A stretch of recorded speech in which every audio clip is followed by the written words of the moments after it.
फौजी अदालत नवंबर साने के 25 जवाबदारन के सजा बुधाई छड़ी। जिना हाउस ते हमले में मुलविस जान मोहम्मद इमरान राजा मोहम्मद एहसान के 10 साल कैद।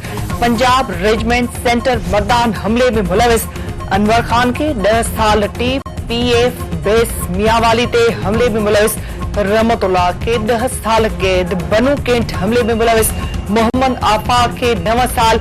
चकदरा किले ते हमले में मुलविस दाऊद खान के 7 साल कैद सजा। जिना हाउस हमले में मुलविस फहीम हैदर के 6 साल कैद। मुल्तान गेट चेक पोस्ट ते हमले में मुलविस जाहिद खान के 4 साल कैद सजा। पंजाब रेजिमेंट सेंटर मर्दान हमले में मुलविस यासिर नवाज के 10 साल कैद। जिना हाउस हमले में मुलविस अब्दुल हादी के 10 साल कैद की सजा। मुकम्मल इंसाफ मास्टरमाइंड ऐं रिथाबंदी कंदड़नि खे सज़ा सां थींदो। 9 मई ते पुरतशदुद वाक़िया पाकिस्तान जी तारीख़ जो कारो बाब आहिनि। कंहिंखे बि पंहिंजी मर्ज़ी बहण जी इजाज़त न ॾींदासीं। 9 मई जे जवाबदारनि खे सज़ाऊं क़ौम खे इंसाफ़ जी फरहमी में वॾी कामयाबी आहे। पुरतशदुद वाक़िया समूरी क़ौम लाइ सदमो आहे। सज़ाऊं पैगाम आहिनि त को बि कानून जी भञकड़ी न करे। ISPR 9 मई हमलनि में सज़ा मिलियल जवाबदारनि तरफ़ां ॾोह जो एतिराफ़। PTI बानीअ जी फ़ौज मुख़ालिफ़ तक़रीर खां पोइ ज़हन तब्दील थी वियो। PTI क़यादत जे भड़काइण ते जिना हाउस ते हमलो कयो। जवाबदार अली शान तक़रीरुनि ज़रिए फ़ौज ख़िलाफ़ नफ़रत पैदा कई वई। यासीन दाशिर ऐं हसान नियाज़ीअ जी भड़काइण ते जिना हाउस ते हमलो कयो।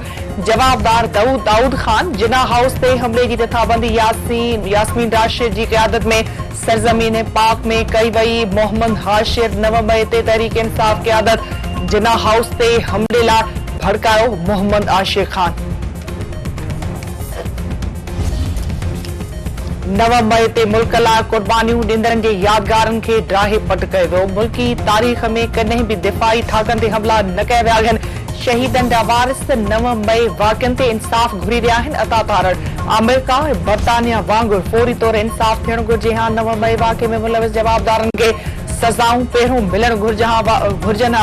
वाक़िए जे मास्टर माइंड खे सज़ा मिलण ताईं सिलसिलो ख़त्म न थी सघंदो। 9 मई वाक़िअनि जी रिथाबंदी कंदड़नि जो वारो बि जल्द अची वेंदो। मुल्क सां वफ़ादारी गैर मशरूत हुअणु घुरिजे। बचाव वारो वज़ीर ख्वाजा आसिफ।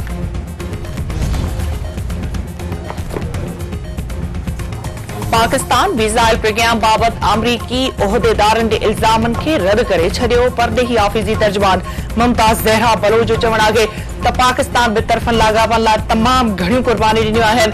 अमरीकी पॉलिसियुनि जे ख़िते ते असरनि सबबि पाकिस्तान ॻरी क़ीमत अदा करे रहियो आहे। अमरीकी उहिदेदार तरफ़ां पाकिस्तान खे अमेरिका मुख़ालिफ़नि सां ॻंढण ते अफ़सोस आहे।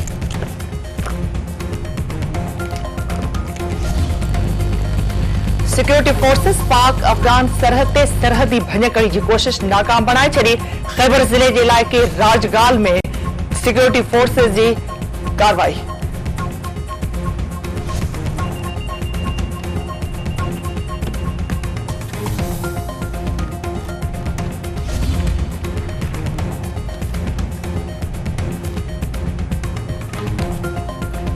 चैंपियंस ट्रॉफी में पाकिस्तान भारत जी मैच 23 फरवरी ते थींदी। मेगा टूर्नामेंट जी शुरूआत 19 फरवरी खां शुरू थींदी। फाइनल 9 मार्च ते खेॾियो वेंदो। ICC चैंपियंस ट्रॉफी जो इम्कानी शेड्यूल साम्हूं अची वियो।